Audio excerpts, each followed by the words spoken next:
கிறிஸ்துவம் இன்றைய நற்செய்தி உயிர் தெழுந்த இயேசுவின் வல்லமை காண்பீர்கள். மத்திய சுவிசேஷம் 28 அதிகாரம் 4-8 நீங்க பார்த்தீங்கன்னா, தூதன் வந்தோடனே காவலாளர்லாம் அவனுக்கு பயந்ததுனால திடுக்கிட்டு செத்தவர்கள் போல மாறினாங்களாம்.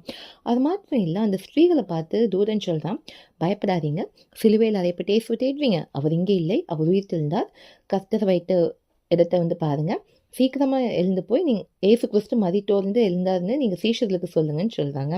அவர் உங்களுக்கு முன்பாக கலிலேயாவுக்கு போகிறார், அங்கே அவரை காண்பீங்கன்னு சொன்னாங்க. அப்போ ஸ்திரீகள் என்னன்னா பயத்தோடும் மகா சந்தோஷத்தோடும் கல்லறை விட்டு சீக்கிரமாய் புறப்பட்டு அவருடைய சீஷர்களுக்கு அறிவிக்க ஓடினார்கள். அதாவது ஏசு கிறிஸ்துவோடைய சரீரத்தை பார்க்க வந்த அவங்களுக்கு ஒரு நற்செய்தி, ஏசு கிறிஸ்து உயிர் தெழுந்தாருன்னு. இன்னைக்கு நம்மளுக்கு சொல்லப்படுற நற்செய்தி அதுதான். இன்றைக்கும் உங்கள் வாழ்க்கையில் ஏற்கனவே சொன்ன மாதிரி தான், எந்த காரியம் முடிஞ்சு போயிருக்குன்னு சொன்னீங்களோ அதில் உயிர் தெழுந்த ஏசப்போடைய வல்லமை பார்ப்பீங்க.